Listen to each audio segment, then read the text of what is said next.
All right, today we're going to be going over Galileo Galilei chapters 7 and 8. Chapter 7, a very dangerous thing. So we had talked about how Galileo was kind of causing some problems with his discoveries. He wasn't really one to follow the rules, and he wasn't just going to be quiet because someone told him to be quiet. So we have here Galileo continuing to make discoveries that upset many people. The biggest issue he raised, however, was the belief that the sun is at the center of the solar system. Remember, this goes against what Aristotle taught, which was a big no-no in the church, and then it also went against what the Catholic Church taught, which was a big no-no as well. Several scientists wrote books blasting Galileo, kind of like, oh, how dare can you believe that scientist would claim such a thing, and blah, blah, blah, blah.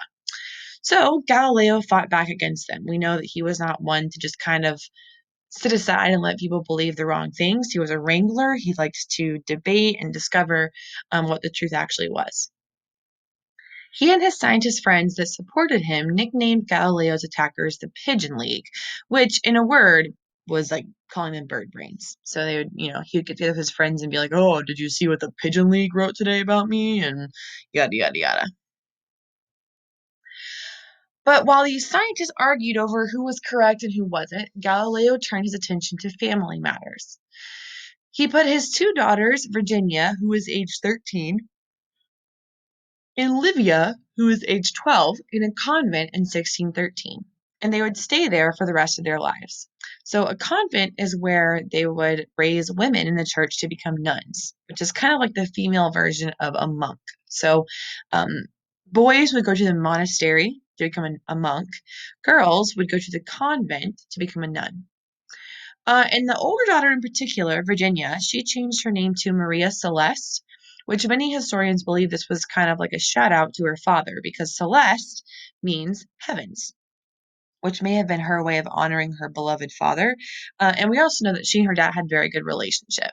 Galileo moved close to the convent to be able to he would bring vegetables from his garden to the convent for the people there. He would help pay some of their bills. And then in return, Virginia would mend some of his shirts and things like that. So they had a pretty good relationship.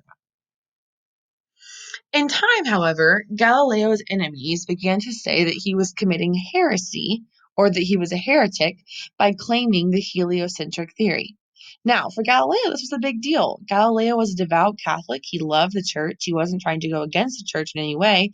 So he felt like this charge was worse than death. Remember, the consequence for heresy was excommunication, which for someone who loves the church and wants to be a member is a pretty big deal. So Galileo wrote a 40-page letter to a Medici duchess, basically kind of defending himself. And this letter made its way to the Inquisition, or the government of the Catholic Church. The church studied this letter and ruled him innocent. So what you have to understand about the Inquisition is the Inquisition is kind of like the Supreme Court for us, just within the church. If we have, a civil dispute or a problem that no one can kind of make a decision on it, it gets taken to court. And there, the judge will hear your case and, based on evidence, decide what the verdict is. The Inquisition was sort of like the court system for the Catholic Church. So they studied this letter and ruled him innocent of heresy. However, Galileo still feared that his church was listening to fools. Obviously, we know by now that Galileo was devoted to the truth. He was devoted to people believing in the truth. And so his church, believing in something that he believed was false for a silly reason, such as not wanting to go against Aristotle. And I mean, they did claim that the Bible taught this as well, but he was still fearing that his church was listening to fools and believing in the wrong thing. So in 1616, Galileo decided to head to Rome to convince the church of the rightness of his views. I would imagine he took his telescope, his discoveries, his journals with him to help kind of support that. The ambassador in Tuscany, however, began to fear that Galileo would get himself into trouble because he was just a little too passionate and stubborn in this matter. He said, "Look, man, we've been down this road a couple times before, and if you keep pushing in this direction, you're eventually going to get yourself into trouble. You've been given the answer. You know this causes a problem every time. So just kind of let it rest, man. Otherwise, you're going to end up with some serious consequences." So eventually, the Inquisition, or the government of the Catholic Church, like we said before, decided to meet to settle the argument once and for all. And it was here that the Catholic Church decided to ban the heliocentric theory, or the sun-centered theory that Galileo taught, declaring that it was foolish and absurd. They then asked a man named Cardinal Roberto Bellarmine, which was a man known as the Hammer of the Heretics, to give Galileo the news. Roberto Bellarmine was not a nice guy necessarily, well, at least when it comes to heretics. He took care of heretics pretty handily, basically, which is why he was given that nickname, Hammer of the Heretics. So he was kind of like their big security guard almost, kind of how I think of him. Someone who would maybe be a little intimidating to Galileo, basically. So the cardinal told Galileo that he could no longer hold or defend the worldview of Copernicus, and to do so would be a very dangerous thing. Now, obviously, the cardinal could not control what Galileo thought in his mind, but if he did anything publicly that declared that he believed it, would be a very dangerous thing, especially since it was now banned in the church. So, Galileo, being the devout Catholic that he was and not wanting to cause anything that would get him kicked out of the church, he was forced to give up on swaying the beliefs of the church.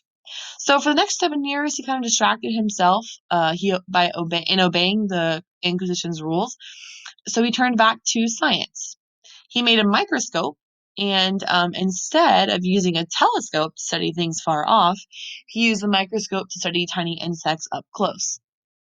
He's quoted as saying, "I have observed many tiny animals with great admiration, among which the flea, which is the closest picture here to the microscope on the left, is quite horrible, and then the gnat and the moth, quite beautiful."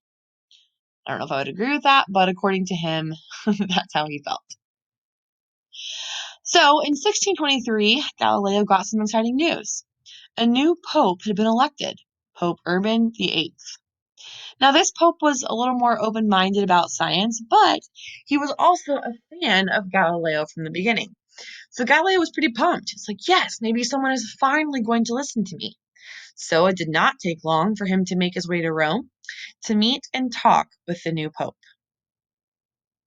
Chapter 8, a masterpiece. Galileo met with Pope Urban VIII 6 times while he was in Rome. He asked the Pope if the ban on Copernican beliefs could be lifted. He said, "Look, man, I know you're kind of a fan of mine and you've kind of supported me before. Is there any way we can get rid of this ban on the heliocentric theory?" Now, the Pope did not agree. He's like, "No, I can't really do that." But he did allow him to write about it for the sake of debate. But he gave him one strong caution. He said, "You must be careful to present the theory as an unproven idea." He said, "Listen, you can talk about it, you can discuss it, you can discuss what you mean by it, but you cannot say that it's true and that it's proven by science. You have to say it's an unproven idea. It can't be a persuasive writing, more just explaining what this theory says." So Galileo was excited. He returned home and very soon published a very witty or intelligently written book titled Dialogue Concerning the Two Chief World Systems. So, dialogue meaning something like a conversation, and then obviously this conversation would be about the two chief world systems, being the geocentric theory and the heliocentric theory. Now, the book was very clever. It consists of 3 characters that debate the topic of what stands at the center of the universe, the sun or the earth. So basically, Galileo had made a story, not a true story, but he had made up a story about these 3 characters, one of which is the host. That's Sagredo, first character here on the list on this PowerPoint. He is the host that does not take sides in the argument. He's kind of like the narrator. He's the one that invites the 2 friends over, and the 2 friends are having the discussion. Now, Salviati is the character that argues the heliocentric, or the Copernican theory. That's the sun-centered theory, the one that Galileo supports. However, he can't say that in the book. And then the third character, this is kind of where Galileo messed up a little bit. Simplicio is the character's name, and he is the one that argues the geocentric, or the Aristotle theory, the one that Galileo does not agree with. Now, the problem is, Simplicio is very close to the Italian word for simpleton or fool. So it would be similar to naming this character something like stupido or idiota or something like that. Okay. Something that sounds very similar to an insulting word for a stupid person or an idiot or a fool. Okay. So even though he never stated in the book which one he thought was right or wrong, he named the character that he did not agree with idiot, basically. So anybody who read this book could easily see where where he stood on the debate. Now, he finished the book and sent it to the church censors in Rome to be approved and printed.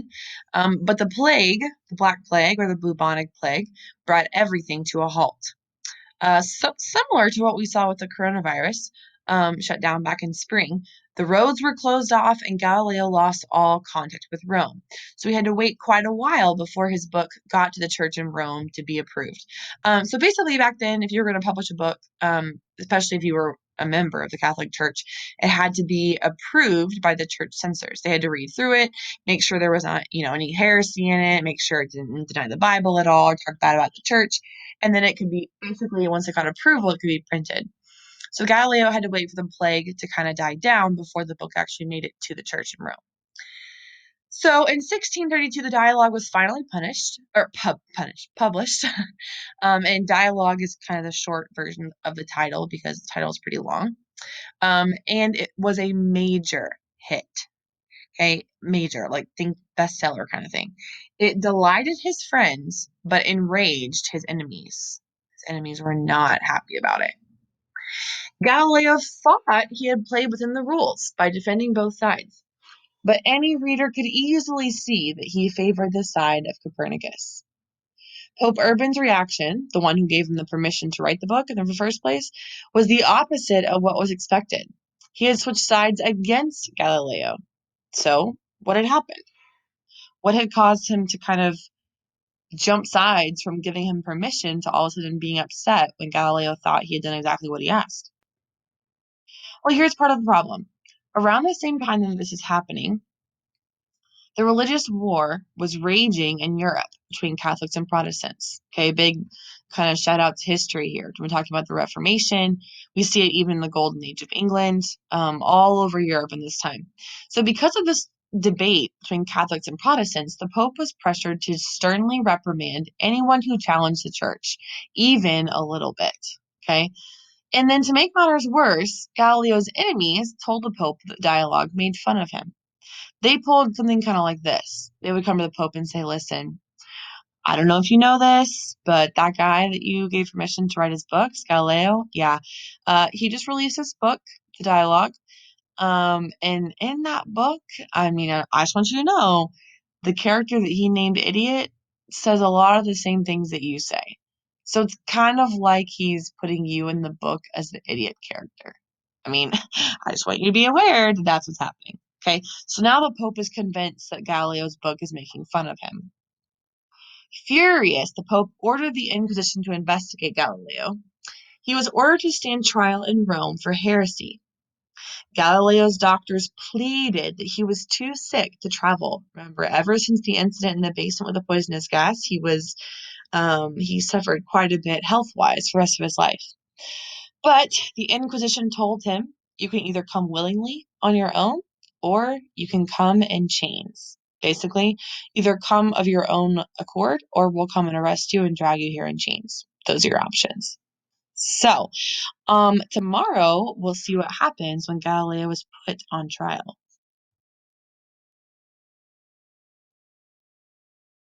Oh, real quickly, for the remainder of the pod, you're going to be answering some modified true or false questions.